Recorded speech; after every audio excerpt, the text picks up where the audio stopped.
அனைவருக்கும் வணக்கம். அன்னை டிஎன்பிஎஸ்சி ஜெனரல் ஸ்டடீஸ். நம்ம நேற்று முதல் என்ன செஞ்சிட்டு இருக்கோம் அப்படின்னா, ஒவ்வொரு நாளும் 10 கேள்விகளை பார்த்து கொண்டிருக்கிறோம். இன்றைய ஜெனரல் ஸ்டடீஸ், அதாவது பொது அறிவு தலைப்புல 10 கேள்விகளை பார்க்க இருக்கின்றோம். இன்றைய 10 கேள்விகளும் மிகவும் சுவாரஸ்யமானவை. இந்த 10 கேள்விகளும் நாம ரொம்ப ஈஸியா இன்ட்ரெஸ்டிங்கா பார்க்கலாம். நீங்க என்ன செய்றீங்க அப்படின்னு சொன்னா, ஒவ்வொரு கேள்விக்கும் நீங்க விடைகளை என்ன செய்யுங்க அப்படின்னா, நான் ரீட் பண்ண நோட் பண்ணுங்க. நோட் பண்ணி உங்களோட விடைகளை குறிப்பெடுத்துக் கொள்ளுங்கள். அதற்கு பிறகு நான் விடைகளை சொல்லும் பொழுது நீங்கள் சரிபார்த்து கொண்டே வாருங்கள். 10க்கு 10 யார் அடிக்கிறீர்கள் என்று பார்க்கலாம். இன்னைக்கு நம்ம பார்க்கிற ஃபர்ஸ்ட் கொஸ்டின் என்ன அப்படின்னு பாருங்க.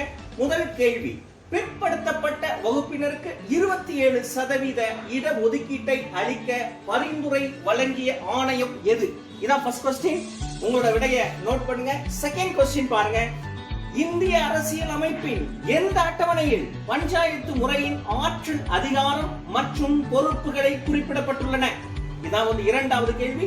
இதுல பாருங்க, மூன்றாவது கேள்வி, அரசியல் நிர்ணய சபையின் முதல் கூட்டம் நடைபெற்ற ஆண்டு? விடைகளை நோட் பண்ணிக்கிட்டே இருங்க. நான்காவது கேள்வி, பாராளுமன்றத்தின் கூட்டு அமர்வை, அதாவது கூட்டத்தை நடத்துவது யார்?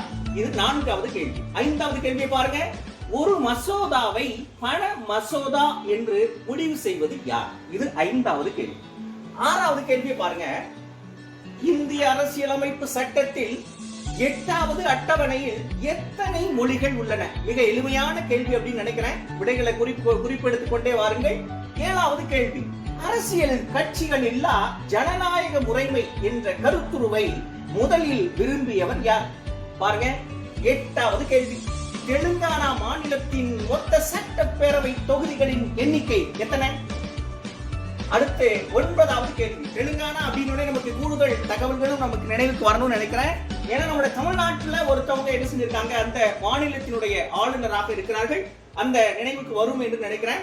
சரி, பார்க்கலாம். 9வது கேள்வி, இந்திய அரசியல் சாசனத்தின் முகப்புரையில் 1977 எந்த வார்த்தை சேர்க்கப்பட்டது அப்படின்றதா 9வது கேள்வி. நிறைவான கேள்வி, கடைசி கேள்வி, 10வது கேள்வி, முக உரையை அரசியல் சாசனத்தின் அடையாள அட்டை என்று கூறியவர் யார்? சோ இது மாதிரி 10 கேள்விகள் இப்ப சொல்லிட்டோம். 10 கேள்விகளுக்கு நீங்க விடைய எழுதியிருப்பீங்க அப்படின்னு நினைக்கிறேன். இப்ப முதல் கேள்விக்கான விடையை பார்க்கலாம் வாருங்கள். அதாவது, பிற்படுத்தப்பட்ட வகுப்பினருக்கு 27% இட ஒதுக்கீட்டை அளிக்க பரிந்துரை வழங்கிய ஆணையம் எது? என்ன ஆணையம்? யோசிச்சீங்களா? சரியான பதில் எழுதியிருக்கீங்களா? இப்ப பாருங்க, முதல் கேள்விக்கான விடை மண்டல் ஆணையம். முதல் கேள்விக்கான விடை மண்டல் ஆணையம்.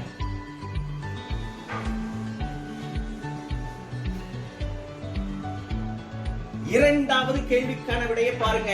இந்திய அரசியல் அமைப்பின் எந்த அட்டவணையில் பஞ்சாயத்து முறையின் ஆற்றல், அதிகாரம் மற்றும் பொறுப்புகளை குறிப்பிடப்பட்டுள்ளன? மிக முக்கியமான கேள்வி.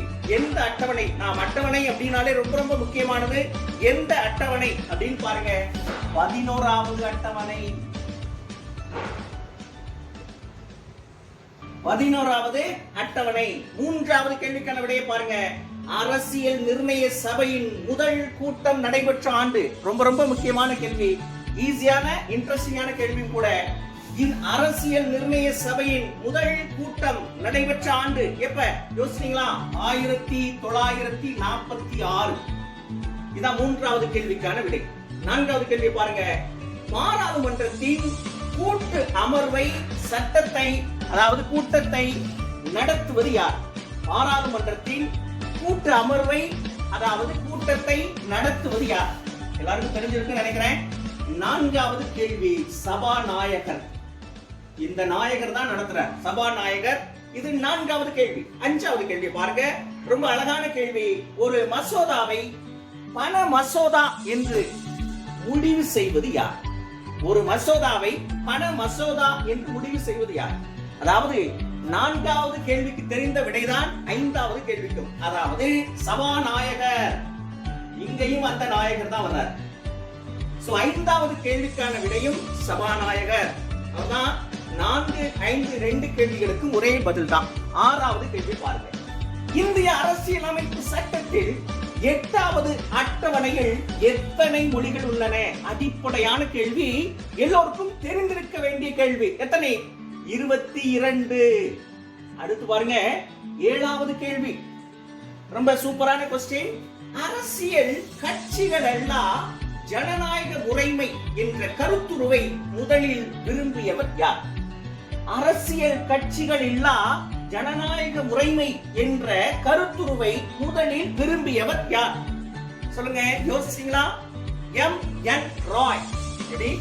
M.N. ராய். அடுத்து பாருங்க 8வது கேள்வி, ரொம்ப சூப்பரான கொஸ்டின். 8th கொஸ்டின் பாருங்க.